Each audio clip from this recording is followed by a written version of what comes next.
us all together. Lord, we gather in your name as children of a sovereign God. Forever we proclaim, to God be all glory. Good afternoon. How you doing? It is Wednesday, July 9th, 2025. Welcome to episode 375 of Thinking Theologian as we continue our journey through the scriptures. So today, our reading is in Psalms 133 through 139. The title of today is He Knows Our Days Before They Happen. The focal scripture is in Psalms 139, verse 16. And this is what it says. As your eyes saw me when I was formless, all my days were written in your book and planned before a single one of them began. And so if we knew what was to take place in the future, how would that affect our decisions? Would we make choices to avoid pain? Would we make choices for our benefit alone or the benefit of others? How would we make choices if we knew what was to come?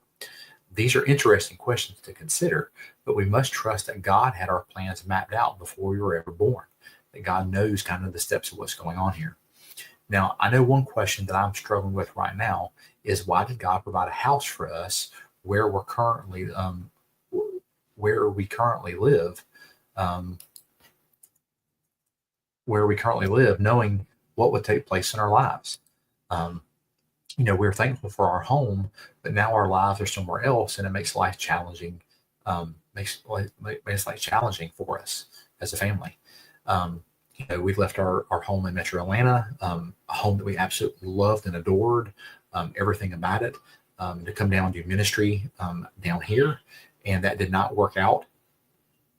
And it just created all types of problems. And we bought a home close to our ministry area, and then God opened up other doors and opportunities because He had to close other ones because of things that were happening and things that were going on.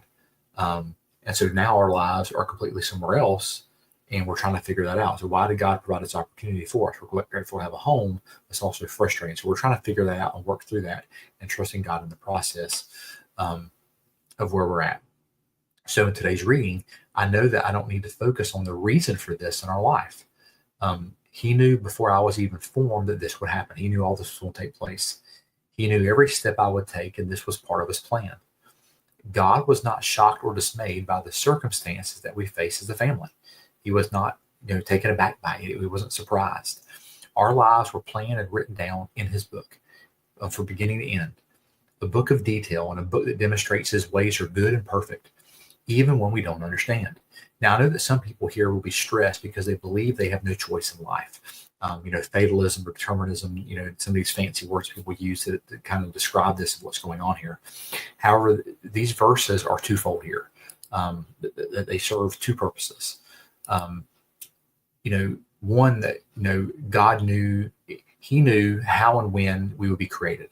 So that's the first part that God's getting across here. The writer's getting across that He knew how, when we would be created, how that would look, and what was going on, what was happening.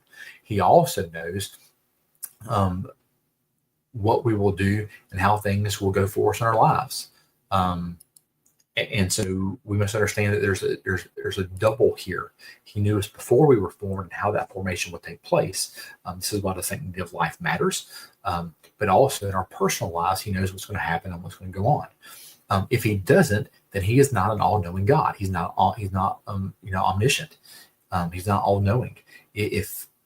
If we say He's not aware of what's going to go on, that He's not truly God, then we try to limit Him and saying that if He's no, then, we try to put limits on God in a way we don't like, when it makes us uncomfortable with Him being God of how He is. And so we must understand that this is a dual reality here in this verse.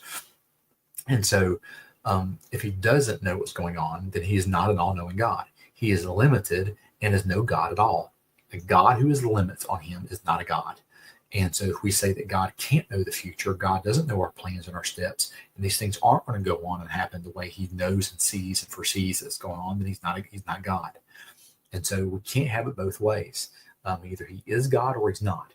Either He is all-knowing or He's not. Either He knows the things that happen from the foundation of the world or He doesn't. Doesn't mean our responsibility is any different. We still have to make choices of what we're doing. And so I want to make sure I'm clear on that we're still responsible for our choices, but say God doesn't know, and these plans haven't been going on before the foundation of the world is not true also. Two things can be true on this situation with God, and it is, and we must be aware of that. So just because he knows our futures doesn't mean we don't have personal responsibility. This truth should actually challenge us to know God on a more intimate and personal level.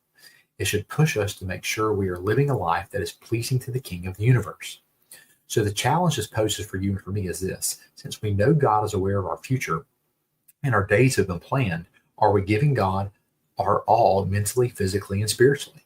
That is the question that we must ask ourselves. Are we giving him all that we have? We can't bring excuses to him with our life. He knows what is happening. He knows why we make the choices we do in our lives. We can't hide from him because he knows us intimately. So we can't say we didn't, because he knew us before he formed us in the womb. He knew us. And so he knows everything about us, everything we're going to do, every decision we're going to make, how things are going to go. He knows us in an intimate way. So we can't use excuses with him. I know this topic can cause stress for many people because they say, if my days are already planned, what's the point? I believe that this shows us that we worship a God who is above all, and the choice is ours to worship him or resist him. It's either to give in to his plan or say, I'm going to do my own thing, and I'm going to resist you and what's going on because I think I know better, and I'm my own God, and you're not in control. And that's what it really comes down to. So I challenge you today to trust in God's sovereignty. And God's sovereignty is God can do what he wants, how he wants, and he's all-knowing, and he's all-powerful.